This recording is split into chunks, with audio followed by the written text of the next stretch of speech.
This is Identity at the Center. If it has anything to do with IAM, this is the go-to podcast. Now your hosts, Jim McDonald and Jeff Steadman. Welcome to the Identity at the Center podcast. I'm Jeff, and that's Jim. Hey, Jim. Hey, Jeff. How are you? Oh, not so bad. Yourself? Good. It's been an interesting week so far. And then we're early in the week. You and I have been working on the business of a nonprofit. And I remember we were talking about, okay, how do we set this up? And you said nonprofit. I said, yeah, that sounds easy. Let's do that. But I mean, if you think about it, I mean, almost 5 years ago. So our unofficial 5-year anniversary is July 2nd, right? That was when we launched our first episode of the podcast. That was truly pirate radio. Mm-hmm. And we operated for a couple of years just producing podcasts. And then we said, look, we want to do some more things, bring some more content to our listeners. And we want to go to conferences like EIC. And none of that stuff is cheap. I mean, just running a podcast of high quality is not cheap. And so here we are, right? We have a nonprofit organization to set up to cover a lot of that. And it's a lot of work. It is. It has consumed my life, I think, since December. I usually take the last couple of weeks off of December to kind of like recharge and kind of get ready. And I spent that entire time trying to get things off the ground. I really wish there was a like here's a plea, right, for somebody out there, like, make an easy button for this. Like, hey, I want to start this. And if you have a service that like helps do nonprofit in a box, reach out to me, because I would definitely consume that service. But it is a lot of work. Well, the other big effort now is we're putting more attention on our YouTube. And so I've been going out and watching, like, how do you grow your YouTube channel? How do you make better videos? What's the key? And you hear, okay, it's thumbnails and it's this, but really it's the things that we've been doing, focusing on the niche, which ours is digital identity, and being consistent. So we publish an episode every Monday, and then a lot of weeks it's more than that. So I think we're doing the right things. Now it's tweaking, but there are also like, okay, well, here's, you can go from what we have now, like 250 subscribers to thousands. You can have 100,000 subscribers if you've got the credit card and you're willing to swipe. And I propose a resolution that we never do that, because I don't think that's what we're all about. I just want to have a organically grown YouTube channel, just like we did with the podcast. But I also would say that I'm not against like asking folks who listen, like, go out and subscribe to our YouTube. This is a shameless plug to subscribe, right? Is that what you're getting at? I don't mind doing the shameless plug. I just don't want to swipe the credit card. That does not surprise me, based on expense reports that I've been looking at. Yeah, I don't really enjoy spending money aimlessly. Mm-hmm. No, I don't think anybody does. But yes, doing more on the YouTube channel. Go like, subscribe, do all that fun stuff. Took us a while to build up the audio. Here we are now trying to build the video. So we'll see how it goes. But we are a niche podcast. I think, which is helpful. It's identity and access management, but we are worldwide. We have listeners, tens of thousands around the world at this point. And I forget the last count, but I think we were heard in just about every country in the world, including North Korea, which I find really interesting. Yeah, we've got one listener there. I think Kim Jong is listening. The supreme ruler has somebody in some office, like, making sure that we don't talk negatively about his country, and we won't if you help us grow the subscriber base there. If you subscribe, we turn a blind eye to issues like that. Is that what you're saying, Jim? I hope not. Yeah. No, we have some integrity. Well, you always finish the shows by saying, share it with a friend, share it with an enemy. We don't care as long as you share it. Yeah, that's true. But also in this day and age of where we're doing more video, if you look behind me, if you're listening to the audio, you obviously can't see it, but I only have one diploma on the wall now. I'm going to put the other one under it, and then I'm going to take our Identiverse banner from last year and put it there. And I mean, the biggest thing with this Identiverse banner, it was really cool, having a room at Identiverse last year. We're going to have spaces this year to do it again. But that placard, I valued it so much. I carried it home all the way from Vegas, back through Atlanta, into Augusta, Georgia. On foot, in the snow, uphill, both ways. No, but I was on that tram in Atlanta, which like how many people get on that tram and don't hold on to a pole or onto something, and then it comes to the hard stop and they fall all over. Happens every single time. And like I'm guarding this thing with my life to make sure that people don't fall into the styrofoam placard. Well, it's like, we'll keep collecting those, like Thanos collecting Infinity Gems, since we're going to be at Identiverse later this year. I think we'll have some signage there too. So hopefully you'll be able to get another one home. Let's just start building, like, your background just be all conference Identiverse, or, conference identity at the center type stuff behind you. My entire home will just on the outside. Yeah. Speaking of Identiverse, we are going to be there. 2024 is coming up, and we've got a discount code for folks. So time is running short. I'm not sure if early bird discounts are really not early bird at this point, since we're less than a month away. But if you're a late attendee, you can use the code IDV24-IDAC25, and that'll get you 25% off of your registration. We'll have a link in our show notes, because I know that's really easy to remember. But if you just check the show notes for us, or if you're watching on YouTube, I'll have it in the thing below. You'll be able to grab it from there. But that is coming up May 28th to the 31st. Jim, you and I will be in Vegas. We'll be podcasting, and I'll be moderating a panel with our friends Sean and Atul and others, and just generally gallivanting around town as the upright gentleman that we are. Too. We're going to be recording podcasts, and there's going to be live listen options.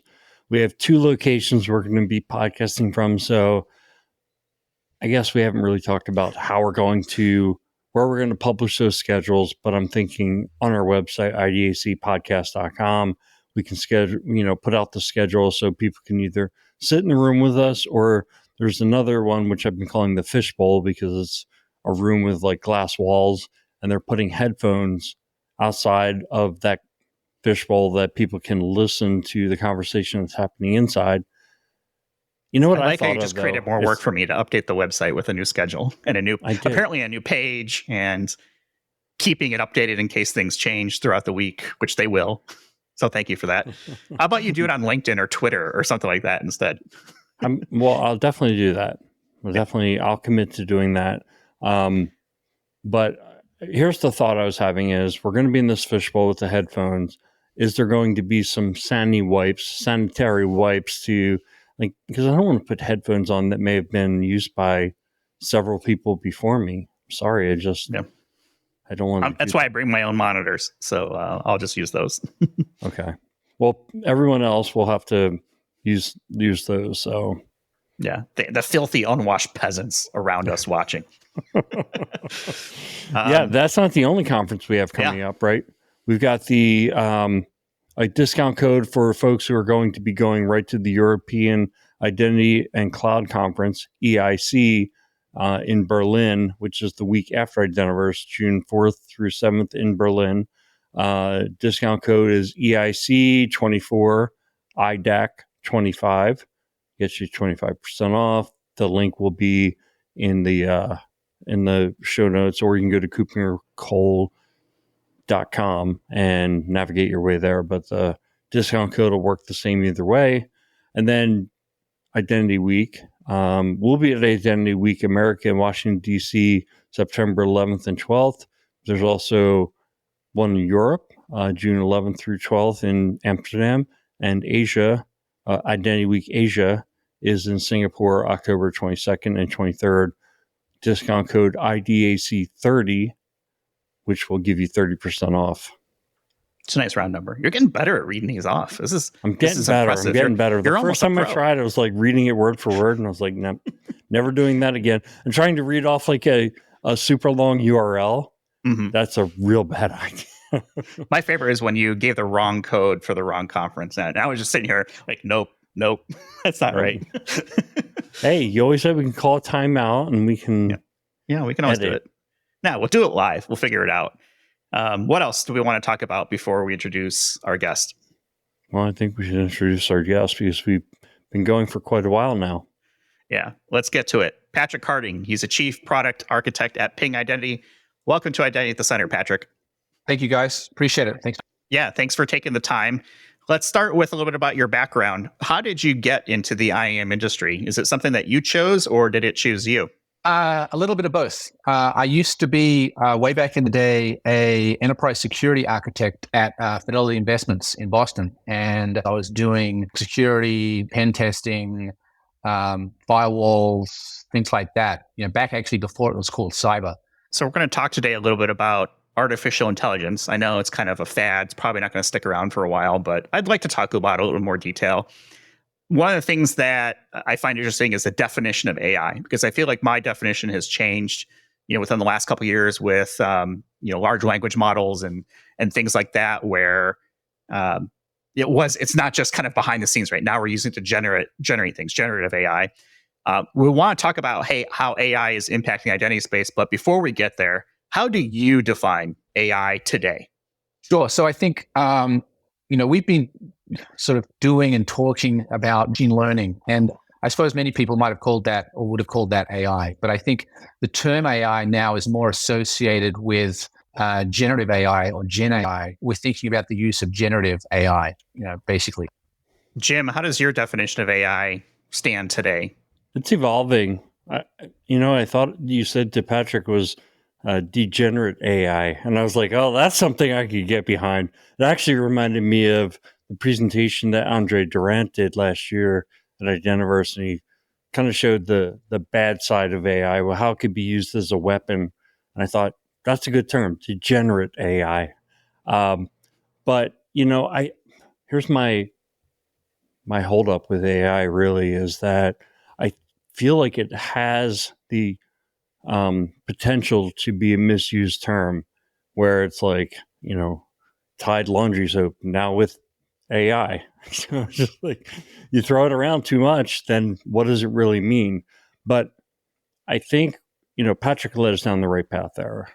Thinking of it around this generative AI, more than just, hey, we can do business intelligence with large data sets, because I think that's not really what AI was all about. It was around using natural language and a system being able to interpret that into something it can work with, right? And then I love the iterative capability with the language models, large language models as they call it, where you can keep refining questions and either zooming in or leaning back to get the right answer of what you're really looking for.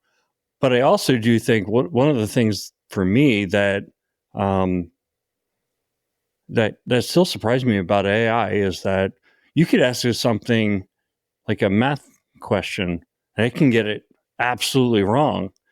And it's wrong, right? Because it's like not even close to what you were expecting. And then you ask it, are you sure about that? Oh, sorry, I made a mistake. And then it'll go and fix the problem. I mean, what other computer technology do you know that does stuff like that? It's almost like degenerate AI. So there's another use for that term. I mean, one of the other ways to think about it is that, with Gen AI, we're now talking about stuff that can pass the Turing test. And prior to that, I think when we talked about machine learning, that wasn't the case. And, now when you're interacting something and it's human-like, it's actually quite exciting, to be honest. Yeah.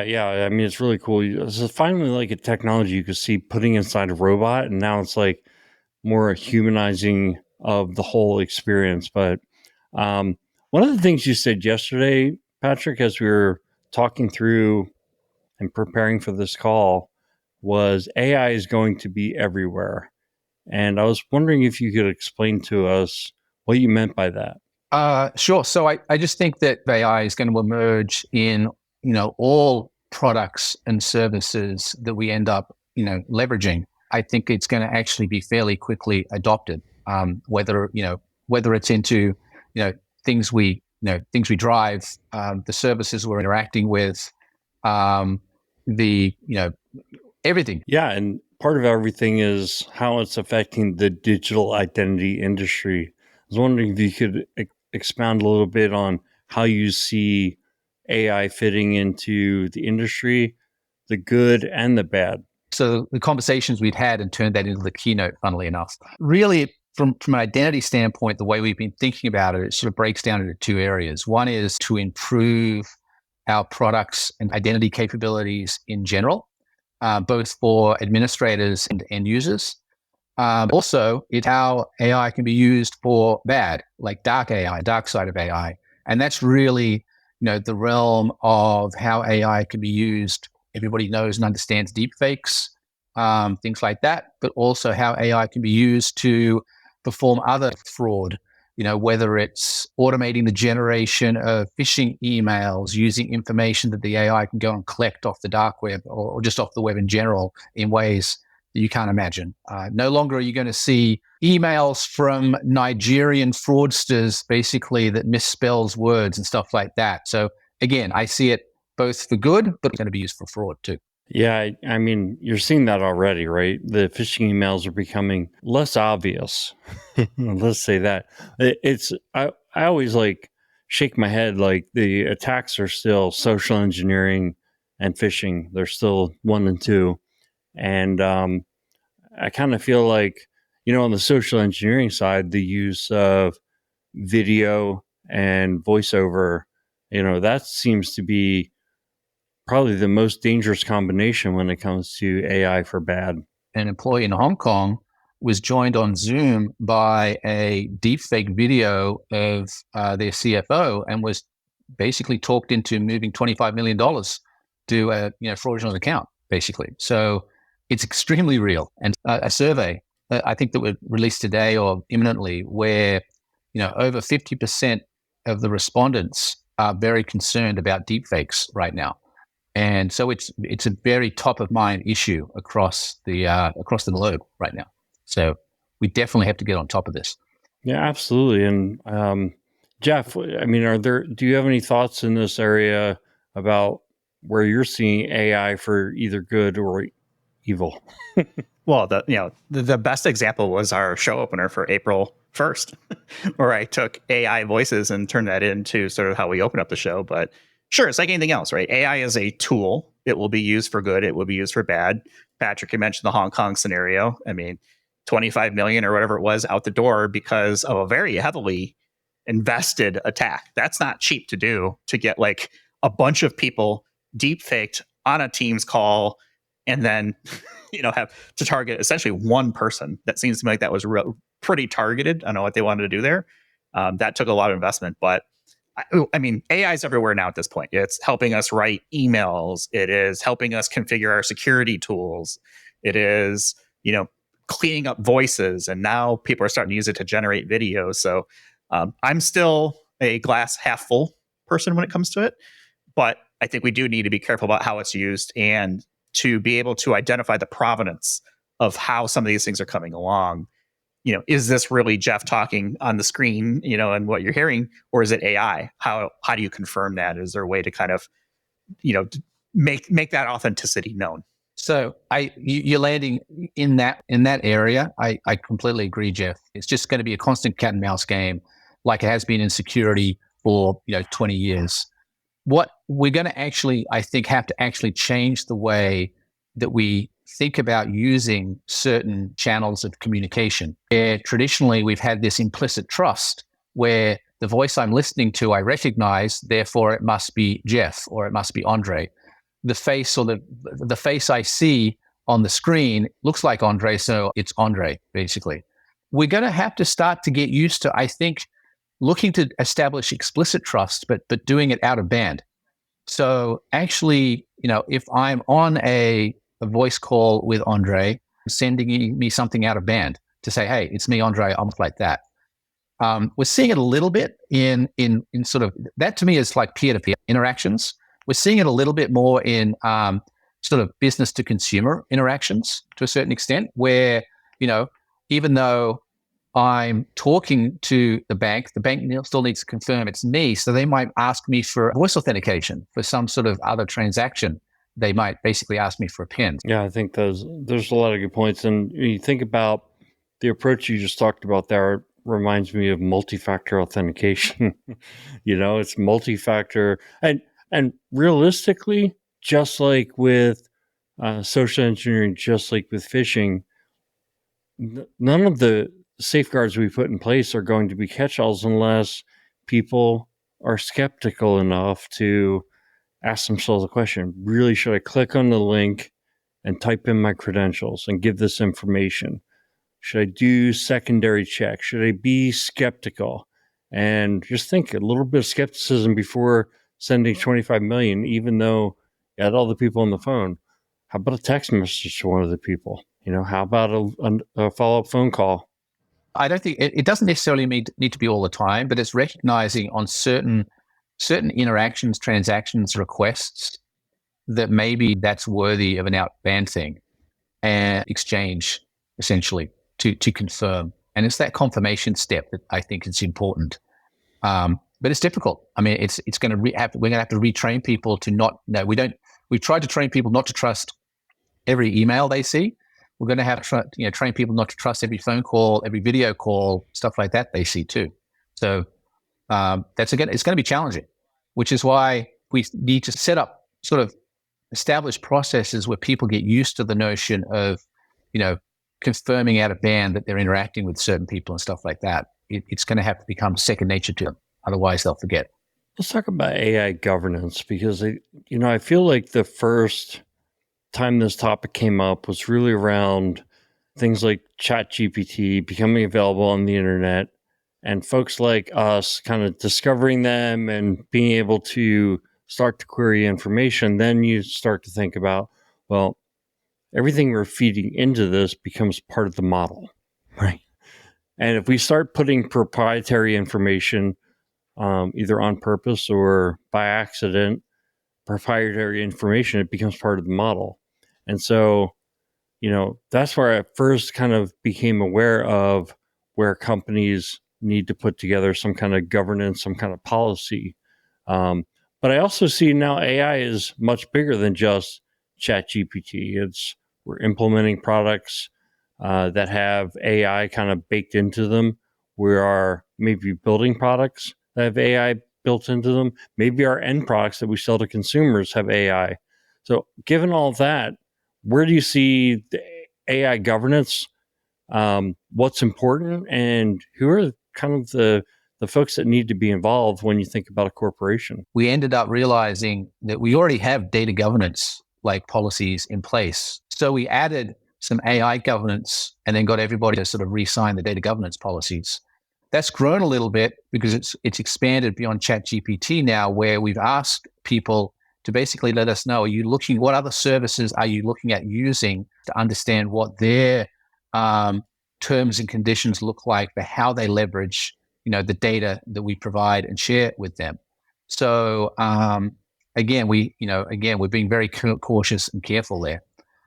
We definitely want to use Gen AI with confidential data, not PII, but confidential data. And in that case, we're looking at just using services like OpenAI's sort of enterprise capability, where they isolate the use of that data just to a model that's under sort of our control. So there's no leakage of that information into other areas. So we're being very, very cautious there. Obviously, we can take it a step further and say, look, we're not comfortable with any of that. We're just going to run the open source models ourselves.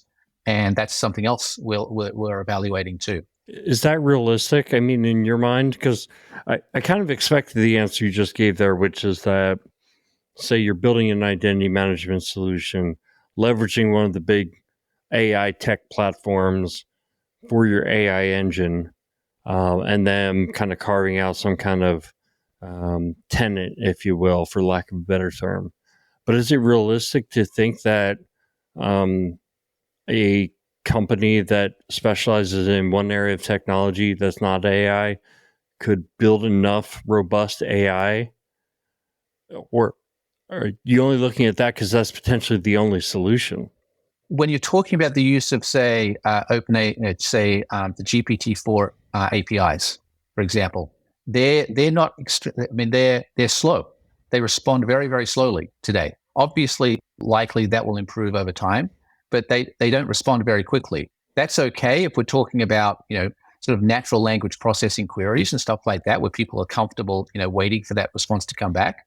But for other real-time use, where we're talking about needing to get responses back in, milliseconds, that's where we might need to evaluate the use of models that might have been trained by the bigger models, like the larger LLMs, but where we're running them locally ourselves. And again, these things don't actually have to be very big, but they can respond faster, and they become. The way I think about it is, I say ChatGPT is an encyclopedia of knowledge. It has vast knowledge across lots and lots of things. But you can start to think about creating models with far more localized knowledge that might be very, very specific, but very good for certain tasks. And you ask them to become experts in something much narrower. Therefore, they can respond much quicker. And being an expert in something very narrower, maybe we can use an open source model to do that and run it locally ourselves. So open source model makes sense. I guess it's interesting going back to when Jeff asked me, what's my definition of AI? And I don't think I gave a great answer. It's like, I know it when I see it, and I know it when it's fake AI. Like fake AI to me is like, hey, did you know that 80% of the people who are like Jeff Steadman also have this role? And why don't you just give that role to Jeff Steadman? That's not AI. Because then if I say, well, what if I give Jeff Steadman the role? Then what's going to happen is, sorry, that input is invalid. Like, you've totally lost credibility with me. And that's, to me, like the state of AI in identity products that I see. There are other ways to think about how AI might be used in identity. And for example, if you have a set of authorization policies that are applicable to a certain regulation, and that regulation gets updated, you could ask the AI to reread that regulation and make the suggestions on how the authorization policies need to change based on updated regulatory framework it sees. And therefore, you start to basically just provide, it eliminates a lot of the human work and allows you to basically, get to meet the requirements and to compliance more quickly in those situations.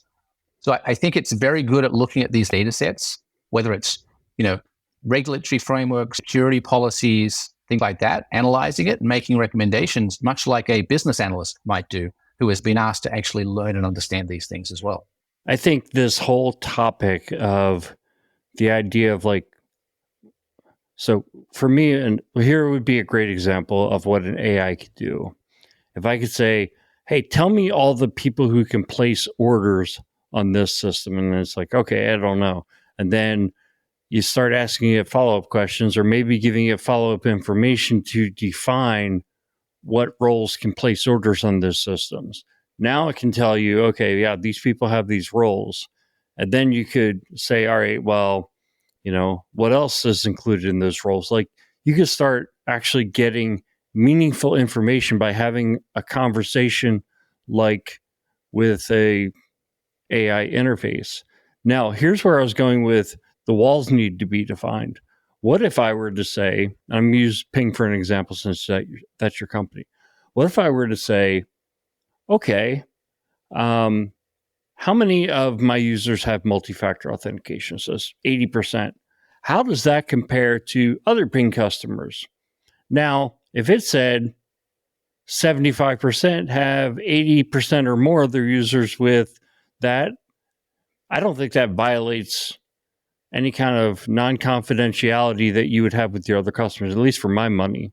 But if I were to say, hey, I know that Corporation XYZ is on Ping, and I said, how many Corporation XYZ users use multi-factor authentication, and we're giving you the answer, that would not be good. So there's not only just my Ping or not only like Ping's tenant, but it would be each customer you'd have to have some data segmentation within those customers, and the AI would have to be smart enough to basically apply rules to make sure that if you were going to have any kind of like cross customer information, that it would be generic enough not to be revealing anything that's proprietary to those customers. That's what I wanted to throw out there. I actually agree with you. I think that's a great example. Asking for that in terms of context of like, locally, it's, my organization, but how does that compare to other organizations is a completely reasonable use of the tech.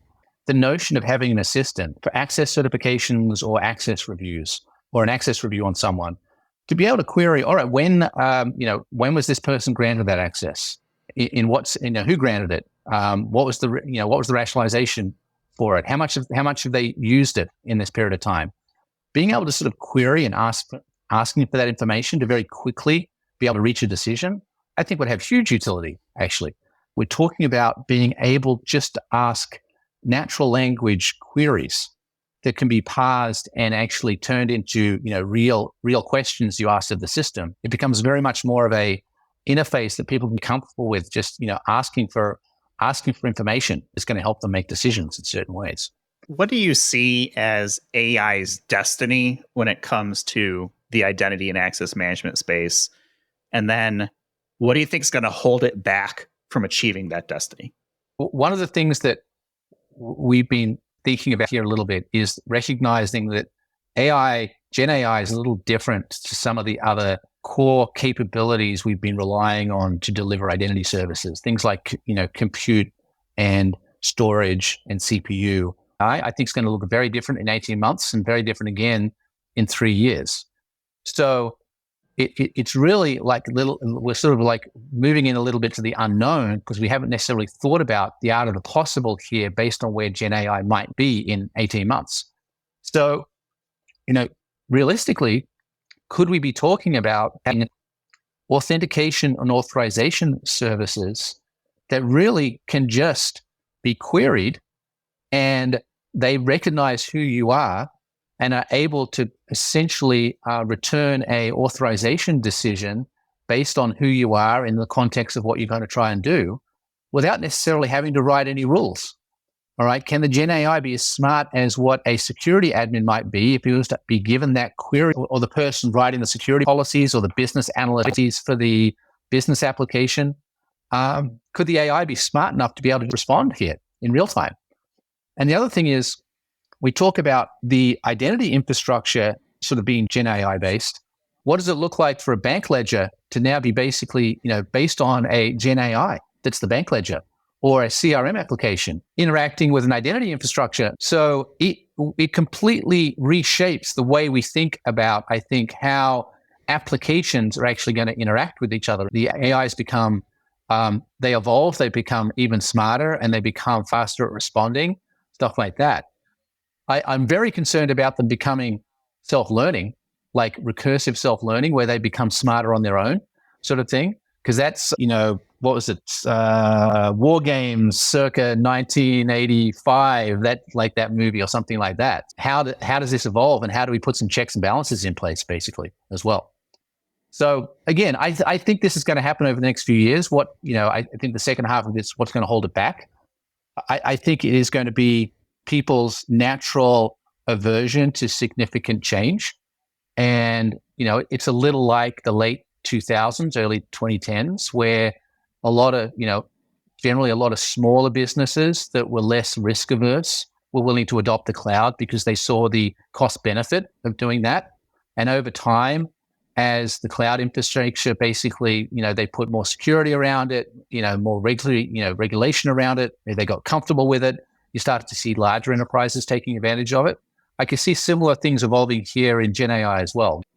I'd be remiss if I didn't ask you the question I'm sure that's on everybody's mind, is that, Ping Identity and ForgeRock came together to create this super identity company. And with everything that's going on with AI as a little thing that's happening in the background, what does the product roadmap look like? Is it a merger of these two platforms? Is it they each have their own roadmap? How's it going to work in the future? Ping and ForgeRock had sort of a common base sort of actor between our products. We've been both been innovating. So the core access management functionality we have, we're basically continuing to support that across our customer base, whether you're on the original ForgeRock platform, or whether you're on the original Ping platform, sort of Ping Federate or Access Manager. Those will continue to evolve and we'll invest in those going forward. So they're not going anywhere. We also had tenant cloud infrastructure that ForgeRock had built out that we are continuing to support, as well as on the Ping side. And then Ping had basically invested in our Ping One multi-tenant SaaS platform that we're continuing to invest in. So none of that is changing. All of that is continuing forward. On the Ping side, we've been innovating more in the area of threat protection, identity verification, whereas on the ForgeRock side, they'd be more innovating in areas of identity management, lifecycle management, those areas. So we now basically bring all of that stuff together, and I think we've actually got a pretty exciting and fairly broad platform that we can actually talk to people about right now. Yeah, I agree. I mean, from my standpoint, these were two really good products, and each had their own strengths and some overlap, but each of them were strong in their own areas. I can't speak for your customers, but if I were to try, I would say exactly what you said, which is don't repeat what Oracle did, because I was there for that. And, I there were, I don't want to get myself in trouble by saying what I really think, but I'm going to say don't repeat what they did. And I'm sure you can get plenty of perspective on what that was. Ping sort of took an approach where we wanted to be we're sort of expecting it was IT driven, admin driven. We needed it to be fairly easy to use and configure, essentially was the approach. Whereas we want to make it very flexible, very easy for developers to interact and use it so they can get comfortable. Now, obviously, there's overlap here. This isn't a perfect distinction. It's like kind of like a Venn. But that's still why I'm sort of comfortable that we have the right tool no matter what situation that is. Yeah, it's kind of a lot like the distinction you made there of IT-driven versus developer-driven reminds me a lot of the Okta Auth0 combination. Okta IT-driven, Auth0 developer-driven. A lot of similarities. And honestly, a lot of our customers were kind of upset that we didn't have something sooner. But we were sort of trapped a little bit because we actually couldn't talk to ForgeRock until we actually had permission, after the Justice Department approved it. So we sort of had a standing start to actually make that happen. But I think it's actually turned out well. Culturally, the ForgeRock and Ping teams are very, very similar culturally. So that it hasn't been an issue in terms of bringing these, everybody together and sort of now, working as one team. I've always been impressed by the talent and the work at ForgeRock. I've known a number of them for a long time, so it's actually quite fun now to be working with a bunch of these guys too, guys and gals too, actually. So it's great. There's never a dull moment in the identity business, and this is what I like to say. This is exciting when you see like companies come together like that and see what turns out of it. But I think we'll probably leave it there, Patrick, because I know you're a very busy guy. But we definitely want to end on a lighter note. I want to ask you a golf question because I know you play golf. If you could play a round of golf with any historical figure, who would it be and why? So I had to spend a little time thinking about that. So one of my heroes as a kid watching golf was a guy called Greg Norman, who's kind of got a little bit of a issue going on right now with live golf. But back in the day, he was pretty good. And he obviously had some challenges and ups and downs and stuff like that. But it would be fascinating to be able to spend some time with him, just learning about what his experiences were like, the challenges he faced back in the day. So that would probably be the guy I'd be most interested in playing with, I think. Childhood hero of mine. So that's kind of why. It's interesting you selected another golfer, which I think is kind of cool. Jim, how about yourself? Who would you pick to play a round of golf with? That's great that you said that because I was thinking the same thing because I picked a person who I'm pretty sure I could beat in golf, but it's probably my favorite historical character, which is Abraham Lincoln. I mean, obviously all the things he did, but also the things he said, you realize this person was operating at like a genius level intelligence. But I also think I could whoop him pretty good in golf because golf wasn't even a concept back in the 1860s. So, but we'd have a good time together. Maybe enjoy a few beers during the rounds as well. What about you, Jeff? Let's see. I'm going to go back to Leonardo da Vinci, only because I want to see where the human race would be with some of the concepts that we're bringing from golf, with like dynamics and physics and things like that, and just see how much how further along could we have accelerated human beings with that knowledge shifted forward, a few hundred years? That's the way that I would look at it.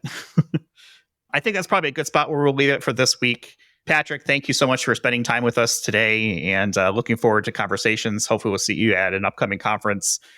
Jim, as always, a pleasure. You can visit us on the web, idacpodcast.com, and go to our YouTube channel. It's really easy to find. Just type at IDAC Podcast into the search at the top, and our YouTube channel will pop right at the top. But subscribe, do all that fun social media stuff that helps us grow the channel, grow the show, and get great guests like Patrick. So we'll have links in our show notes for people to connect with Patrick, learn more about Ping, as well as all of the discount codes that we talked about early on in the show. So it'll be all there in a nice, neat little package for people to check out afterwards. So with that, we'll go ahead and leave it for this week.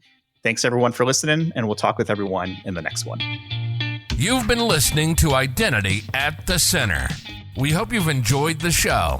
Make sure to like, rate, and review, and we'll be back soon. But in the meantime, hit the website at identityatthecenter.com and find us on Twitter at IDAC Podcast. See you next time on Identity at the Center.